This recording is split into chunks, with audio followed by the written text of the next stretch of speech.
Deixa-me ver o teu sangue.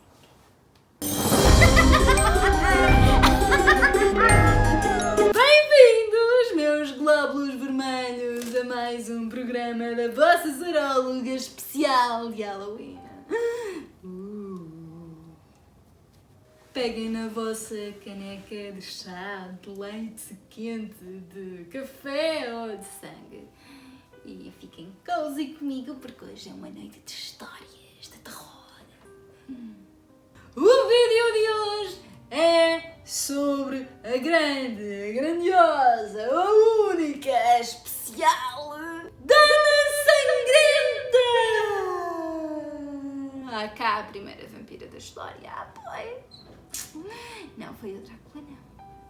Isabel Báthory! E se estiverem a perguntar porque é que eu tenho as mãos vermelhas, não me veio o período de repente.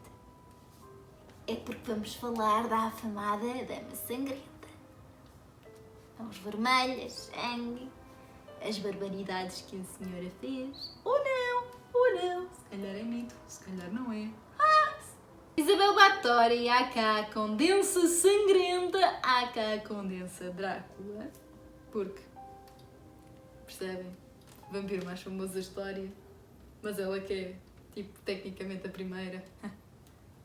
E é uma mulher casar com o Drácula fixe. É assim que é conhecida! Ai, credo, parem de me chatear. Eu não sei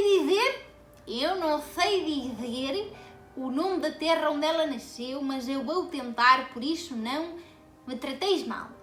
A senhora nasceu a 7 de agosto de 1560 em Nirbator, não sei se é assim que se diz, não me julguem, sou humana e bruxa ao mesmo tempo, e faleceu em Segete, também não sei se é assim que se diz, a 21 de agosto de 1614. Já era no período virgem. É engraçado ver estes padrões. Mas bem, esta leonina, era uma condensa húngara de uma família nobre chamada Báthory, como já deveis ter percebido. E destacou-se dos seus restantes familiares e entrou para a história pelos supostos crimes hediondos que teria cometido. Que crimes hediondos? Crimes estes vinculados à sua obsessão pela beleza e juventude, que a levaram a torturar mais de 600 mulheres.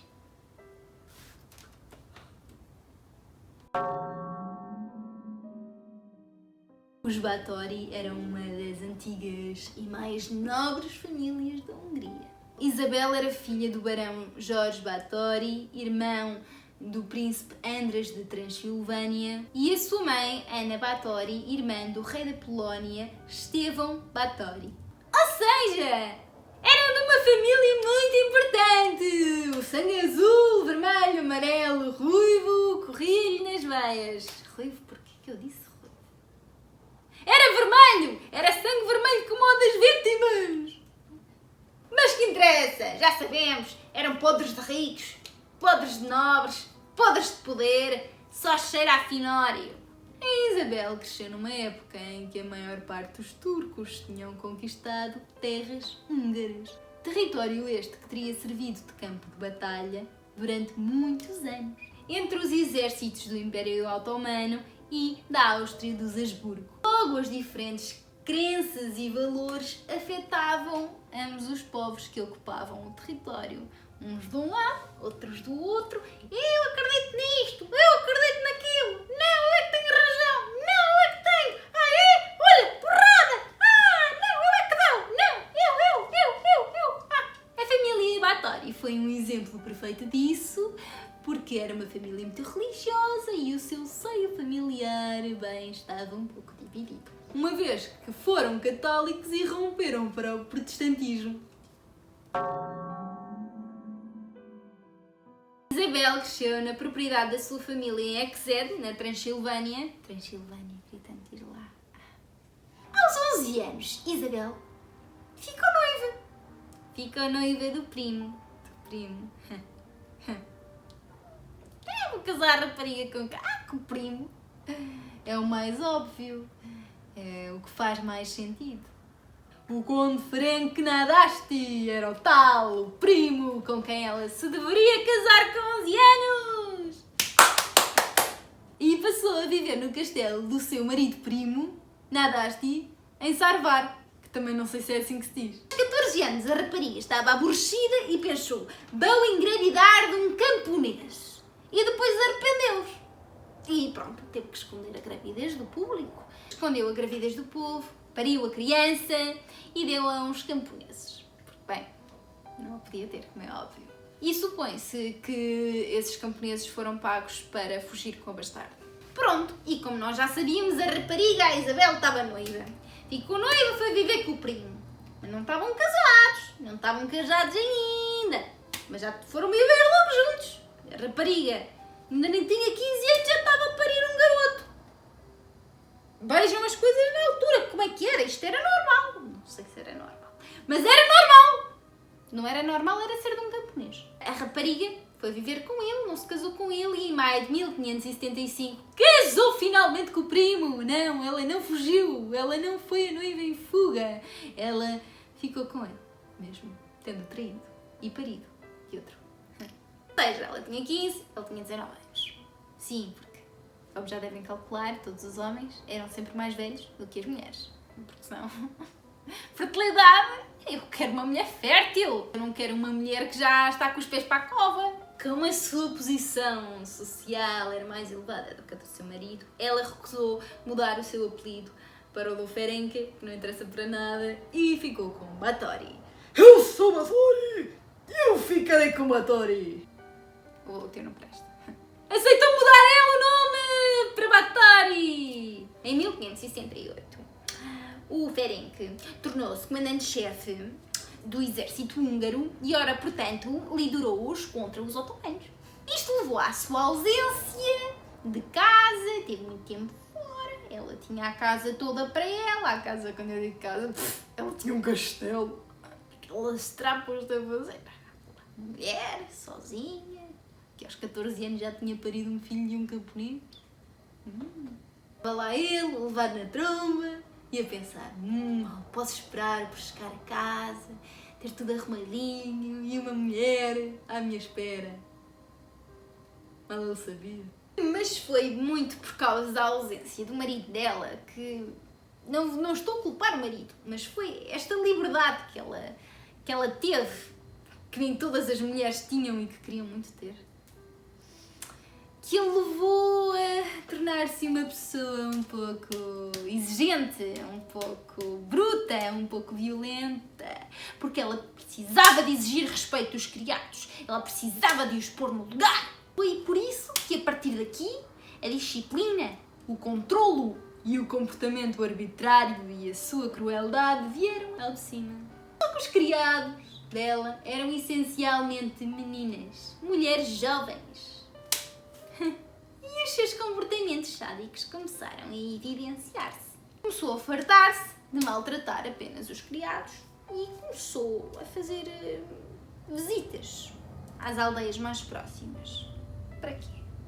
Para escolher uma a uma as raparigas que seriam as suas novas criadas, as suas novas aias, servas. Elas tinham sempre entre 10 a 14 anos. Eram ingênuas, eram crianças, não sabiam do que é que se passava e iam porque queriam uma vida melhor para a família e porque não queriam estar na miséria, então iam.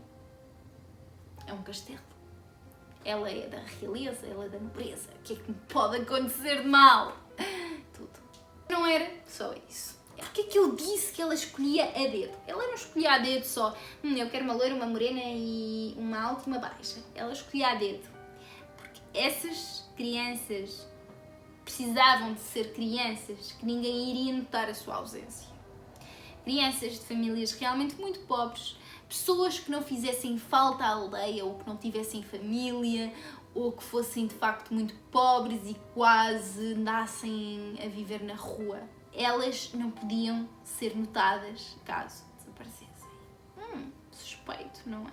Para além de terem de ser raparigas, entre os 10 e os 14 anos, ingênuas o suficiente para caírem na cantiga dela, de não serem notadas, se desaparecessem, elas também tinham de ser virgens. Virgens. Esta senhora estava com umas ideias, vocês nem sabem. Mas eu digo-vos e conto-vos. Quando elas chegavam ao castelo, todas as promessas, todos os mundos e fundos não existiam. Elas não foram lá só para ser serviçais. Elas foram lá para ser torturadas. E a tortura não era de todo semelhante à anterior aos criados, em que os maltratava apenas. Era uma tortura muito superior a isso. Ela açoitava, ela cortava dedos, ela arrancava unhas, ela arrancava pele, esfolava, enfiava agulhas entre as unhas para as ver sofrer. Sabem que isso é bastante doloroso, são tipo farpas. Havia privação do sono, da comida, da alimentação. Colocava-lhes mel no corpo e deixava-as à mercê de insetos. E no inverno, depois de as espancar e de elas estarem todas ensanguentadas e cheias de ferida, deixava-as na rua para congelarem ao frio. E depois, o que é que acontecia? O corpo não ficava ali. Não. Ela levava o corpo para dentro do castelo outra vez. Dizem que era para a cave e bebia o sangue delas. Porque para lá do sangue, a tortura, o saber que está a torturar alguém, dava-lhe um prazer desde tenra idade inexplicável. Era quase como se o desejo e o prazer fossem fome, fossem uma necessidade. Ela precisava de torturar para sobreviver. Uma das teorias da conspiração diz respeito à sua tia, que a pode ter influenciado nisto. Era suspeita de preferências bissexuais e, como tal, corria rumores de abusos sexuais à Isabel quando era pequenina. Daí, provavelmente, a Isabel ter como preferência as vítimas de ser. A lenda original diz que tudo começou quando Isabel Báthory tinha 40 anos e certo dia, quando espancava brutalmente uma das suas criadas, ingênuas, jovens, sentiu-se tentada a provar o sangue dela, que jorrava de muitos dos seus vários sofrimentos. E quando provou, sentiu-se tentada, provou, fez assim: isto é gostoso realmente, isto é bom. Agora deixa-me experimentar barrá-lo na cara. E no meu corpo, olha só, já não tenho rugas, pareço uma garota de 14 anos outra vez, já não parece que tenho 40. Só que não. Ora então, ela provou o sangue e sentiu-se rejuvenescer, ficar mais bela, ficar boa zona. Estava naquela altura da crise da meia-idade e pronto, pensou, o que é que mais eu posso tentar? Sangue, por que não? Já que está aqui à minha frente e que eu gosto de torturar pessoas, por que não? Toda esta coisa do rejuvenescimento fez com que a Isabel ficasse com a ideia de que a vida eterna era possível através do sangue. Estava de repente perante a poção para a imortalidade, para a eterna juventude. Ela podia viver para sempre bela e jovem. Esta epifania da Isabel foi crucial para o início da sua carnificina.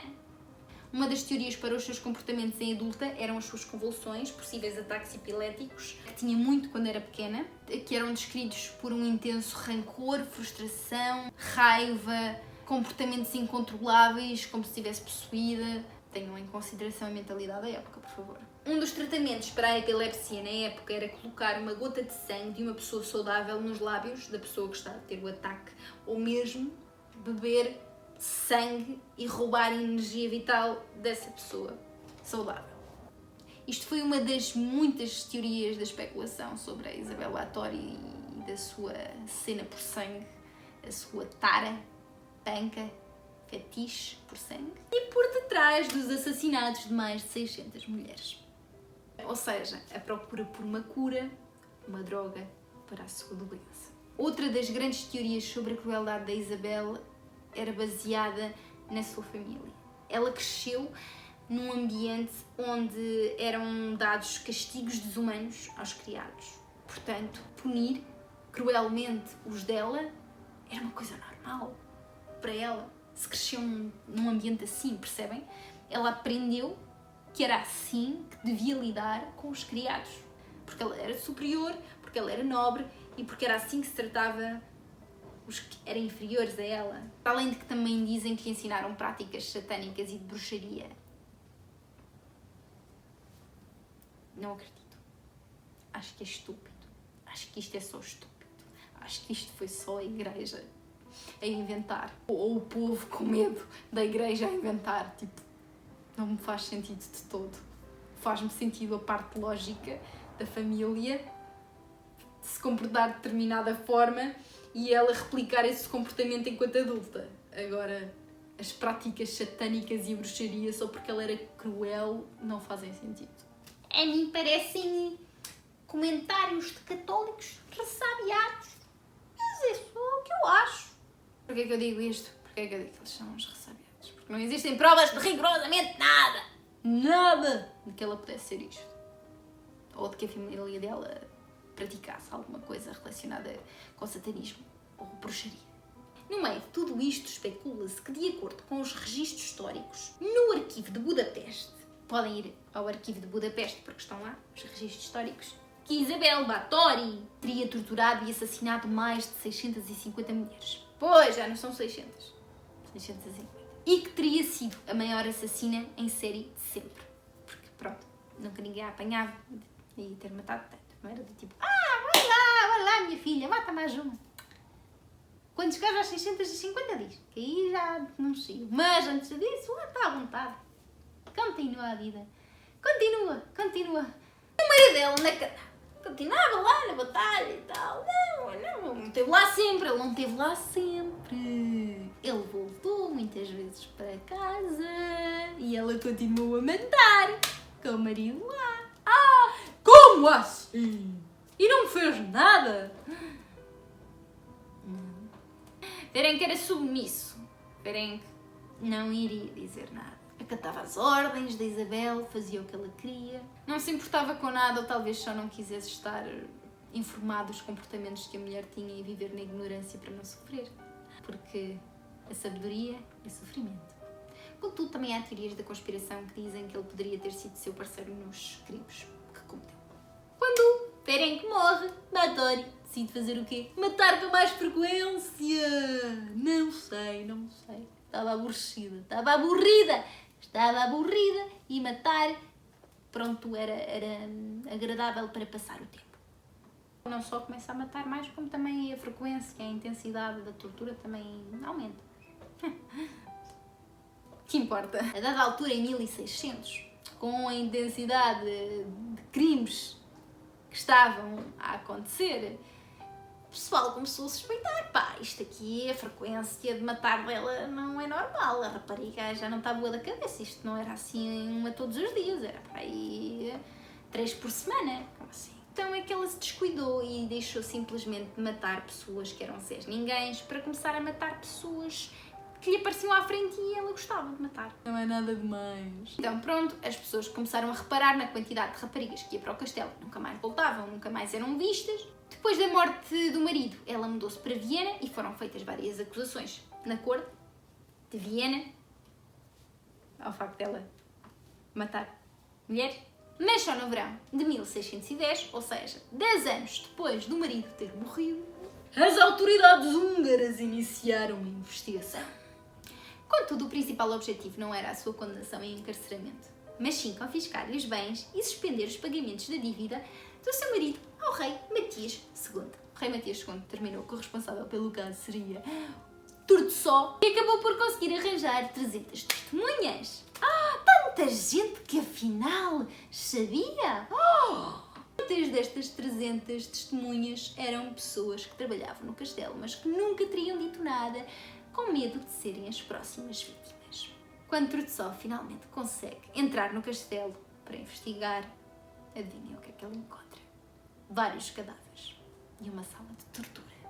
Uma das teorias defende que Turtsó, o responsável pela investigação do caso, teria encontrado Isabel em flagrante a banhar-se, literalmente a tomar banho, com o sangue da vítima mais fresca. No julgamento, o rei Matias II queria condená-la à morte. Vai já morrer! Forca! Vai já, sua! Só que o detetive e os conselheiros achavam que isso era algo impróprio para alguém da nobreza morrer porque cometeu um crime. Isso iria manchar o estatuto dos nobres aos olhos do povo. Por isso foi condenada à prisão domiciliária perpétua. Ai que bom! Estou viva, mas estou presa. Espera aí. Take away! Estou a brincar. Acabou por morrer em 1614, como eu já tinha dito antes, quando a estava a apresentar. Vocês perceberam? Ela era virgem, era de 21, 26, 27, acho que era 21. No entanto, o paradeiro do seu corpo continua desconhecido. Plot twist! As teorias mais polémicas, mais conhecidas, mais populares e a minha favorita, ou aquela em que eu acredito mais, que nada disto teria acontecido. E defende que a culpa de toda a origem desta história é do seu tio! Porque, bem, vocês lembram-se de quando no início da história eu falei sobre as divergências entre os católicos e os protestantes? Bem, meus amigos, a Isabel era protestante e o tio continuava um simplório católico de sempre, tradicionalista. Ora, portanto, o seu tio católico não gostava de protestantes. E Isabel era protestante. A família de Isabel era protestante. E aos olhos dele, protestantes não mereciam riqueza, dinheiro ou poder, que era o que a Isabel tinha. Mas quem é que merecia? Ele merecia. Por isso, muitas pessoas acreditam que ele teria inventado toda esta história através das suas influências no clero, alterando os registros históricos. E a verdade que nós vemos lá não é a verdade, mas sim o que bem lhe apeteceu escrever. Para quê? Para poder herdar as suas terras, as suas propriedades, territórios, riquezas, bens, tudo o que era dela. Ela também era mulher, por isso era tão fácil acreditar. As mulheres são capazes de tudo, afinal. Ora bem, então, e vocês? O que é que acham? Vampira ou vítima? Maluquinha ou vítima? Deem-me a vossa opinião, digam-me o que acham. E as teorias da conspiração? Em qual delas acreditam mais? Nesta? Na minha favorita? Sobre o tio? Ou na da tia?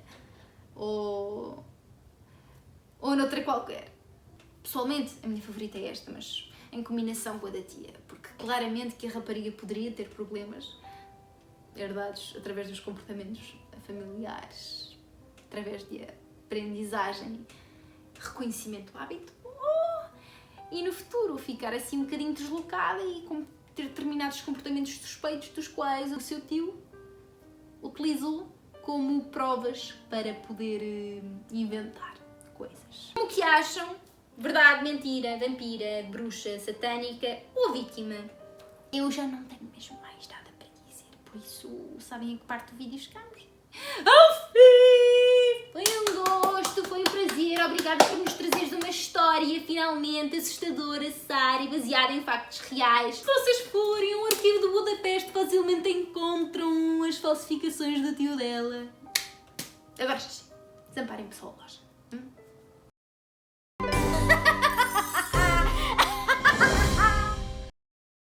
Isabel Báthory tornou-se uma das personagens históricas mais célebres de sempre. Incontáveis referências foram feitas nas áreas do cinema, música e literatura. Teme o mal. As bruxas são más.